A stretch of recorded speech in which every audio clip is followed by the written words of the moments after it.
సగ్గుబియ్యం హల్వాకి కావలసిన పదార్థాలు ఇప్పుడు చూద్దాం.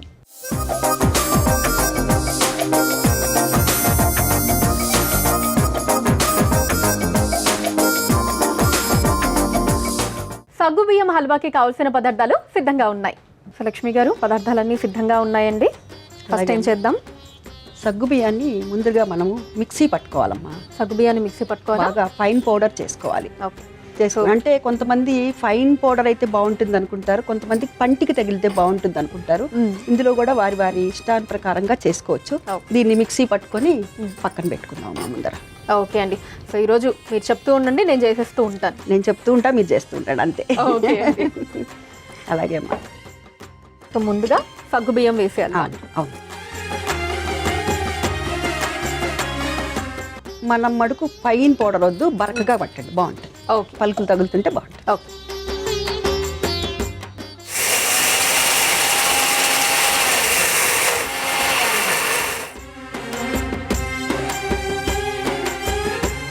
సో ఇదిగోండి, ఇలా కొంచెం బరకగా ఉండేటట్టు మిక్సీ పట్టుకున్నాను. లక్ష్మి గారు చెప్పినట్టు మరీ ఫైన్ పౌడర్గా కాకుండా ఇలా పట్టుకుంటే మనకు తెలుస్తుంది, ఇలా బరకగా ఉంటుంది. తర్వాత ఏం చేద్దామండి? అమ్మ, ఇప్పుడు మనం ఏదైతే పౌడర్ చేసుకున్నామో దాన్ని ఇందాక తీసుకున్న బౌల్లో పెట్టి కాసి నీళ్లు పోసి నానబెట్టాలి.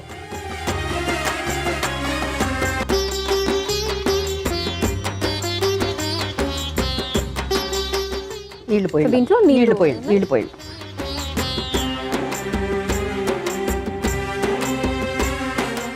చాలు. ఇది స్పూన్ పెట్టి కలిపి ఒక్కసారి పక్కన పెట్టాలి.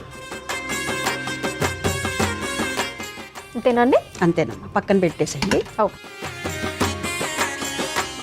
ఇది పక్కన పెట్టేసి తర్వాత అండి? తర్వాత ఇప్పుడు స్టవ్ ఆన్ చేయండి అమ్మా.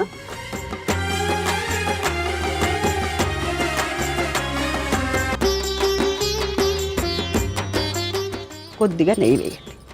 ఓకే. ఒక స్పూన్ ఇస్తారండి? ఇస్తాం.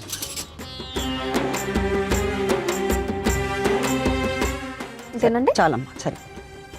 ఆ నెయ్యి నుంచమ్మా మళ్ళీ వేసుకుందాం. ఓకే. సో అయితే లక్ష్మి గారు, ముందుగా అసలు ఈరోజు శివరాత్రి కాబట్టి శివరాత్రి వెనక ప్రాముఖ్యతను ఒకసారి మా అందరికీ తెలియజేస్తారా? శివరాత్రి మనకి ప్రతి మాసంలో కూడా 28వ రోజున మాస శివరాత్రి అని వస్తుంది తల్లి. ఈ మాఘమాసంలో వచ్చేటటువంటిది మహాశివరాత్రి అని, అంటే శివుడు లింగ రూపం దాల్చినటువంటి రోజు కాబట్టి ఇది మహాశివరాత్రి. చాలా పరవడి ఈ రోజున. అసలు ఎలా లింగరూపం దాల్చాడు అంటే బ్రహ్మ విష్ణువులు, అంటే మనకి దీని గురించి అనేక పురాణాల్లో ఉన్నాయమ్మా. పద్మ పురాణంలో ఉంటుంది, అదేవిధంగా మహాభారతంలో కూడా కనపడుతుంది, గరుడ పురాణంలో కూడా ఉంటుంది దీని గురించి, మహాశివరాత్రి గురించి, ప్రాశస్త్యం గురించి. అంటే లింగరూపం దాల్చడానికి అనేక కథలు ఉన్నాయి, కథనాలు. అంటే ముఖ్యంగా పెద్దవాళ్ళు చెప్పే కథనం ఏమిటయ్యా అంటే కదా, బ్రహ్మ విష్ణువులు ఇద్దరూ కూడాను అనుకుంటున్నారట, నేను గొప్ప అని అనుకుంటూ ఉన్నారట. అనుకుంటూ ఉంటే ఆ వాగ్వివాదం ఎక్కడ దాకా వెళుతోందంటే ఒకరి మీదకి ఒకరు పూర్తిగా పోట్లాడుకునేటటువంటి పరిస్థితి, అంతటి పరిస్థితి. అంటే పోట్లాట కాదు, వాగ్వివాదం అనమాట. అంతటి పరిస్థితి ఏర్పడుతోంది. ఇంకా వీరిద్దరి మధ్య తెగేట్లు లేదని చెప్పి పరమశివుడు అనుకుంటాడట. అనుకొని లింగరూపం దాలుస్తారట.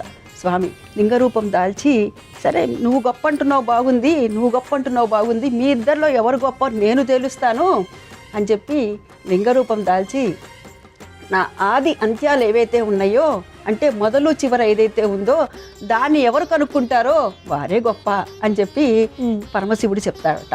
అట్లా విష్ణుమూర్తి వాహనం తీసుకొని, విష్ణుమూర్తి అదేవిధంగా బ్రహ్మగారు కూడా వాహనం తీసుకొని వెళ్ళటం జరుగుతుంది. చూసి చివరికి వచ్చి ఎక్కడా కూడా మాకు దొరకలేదయ్యా నీ ఆది అంత్యాలు అని చెప్పి చెప్తారు. ఆనాటి నుంచి కూడాను శివుడికి లింగ రూపంలోనే పూజలు జరుగుతున్నాయి అని ఇది ఒక కథనము. అంటే 28వ రోజు వస్తుందని చెప్పాను కదా ముందర. ప్రతి మనిషిలో కూడాను 24 తత్వాలు ఉంటాయమ్మా. 24 తత్వాలు, జ్ఞానేంద్రియాలు, కర్మేంద్రియాలు, అంతఃకరణము, మనస్సు, ఇలా అన్నీ ఉంటాయి. 24 తత్వాలు ఉంటాయి. 24 తత్వాలు అయిపోయిన తర్వాత 25వది జ్ఞానము, 26 ఆత్మ, 27 పరమాత్మ, 28వ రోజే విదేహ స్థితి. ఆ విదేహ స్థితిని ఎవరైతే చేరతారో ఆ పరమాత్మ యొక్క అనుగ్రహం కలుగుతుంది తల్లి. ఇది కథ. ఎంత చక్కగా చెప్పారో లక్ష్మి గారు, అందుకే ప్రవచనకర్త మీరు నిజంగా. సరే, నెయ్యి వేడైపోయిందండి, నెక్స్ట్ ఏం చేద్దాం? ఆ డ్రై ఫ్రూట్స్ అందులో వేసుకోండి. జీడిపప్పులు, చక్కగా దోరగా ఎర్రగా వేయించండి అమ్మా. ఓకే.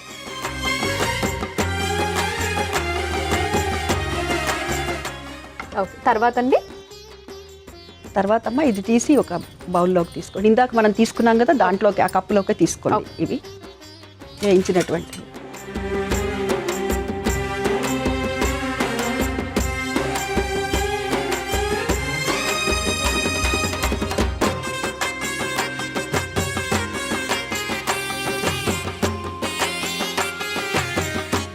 లక్ష్మి గారు తర్వాత ఏం చేయాలండి? మనం బెల్లమును ఈ బ్రౌన్ షుగరు దానికి సరిపడినంత తీసుకొని దీంట్లో పెట్టుకొని నీళ్లు వేసి కొంచెం ఇట్లా అంటే లైట్గా ఈ నెయ్యిలోనే అదే ప్యాన్లో పెట్టామమ్మా. ముందుగా బెల్లం వేయండి.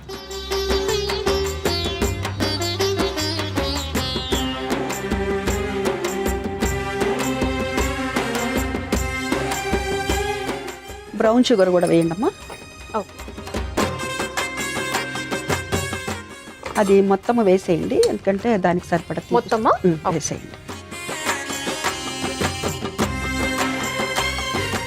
సో బెల్లం బ్రౌన్ షుగర్ రెండు వేసేసి నీళ్ళు కొంచెం నీళ్ళు 2 చెంచాల నీళ్ళు చాలమ్మా.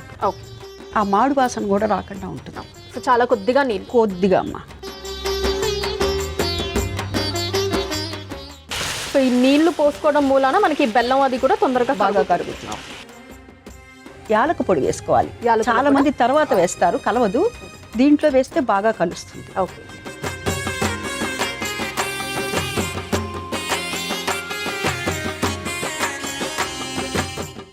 యాలకుల పొడి వేసేసామండి, కలిపేసుకుంటున్నాను. ఇప్పుడు ఇందాక అట్టు పెట్టుకున్న నెయ్యిలో ఒక 1/2 స్పూన్ వేయండి. అర చెంచా ఇప్పుడు వేయండి. అప్పుడు ఏమవుతుందంటే మనం వేసే సగ్గుబియ్యం ఉండగట్టకుండా ఉంటుంది.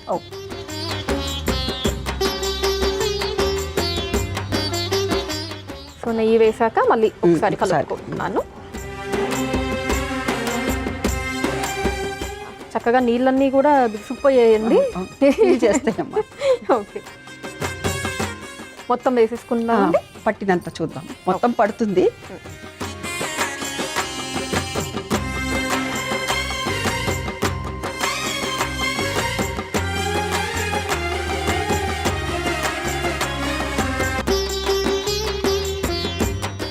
అంటే ఇట్లా కొంచెం కొంచెం వేసుకుంటే అమ్మా ఉండగట్టకుండా ఉంటుంది. మొత్తం ఒకేసారి వేసామనుకోండి ఉండలు కట్టే ప్రమాదం ఉంటుంది.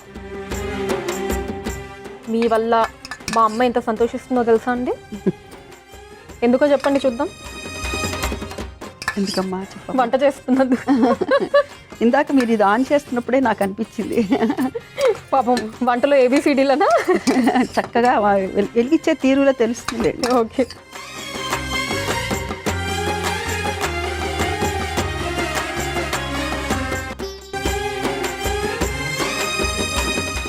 అయిపోయిందమ్మా చక్కగా. అయితే సర్వింగ్ బౌల్లోకి తీసేసుకుందామా అండి? తీసుకుందామమ్మా.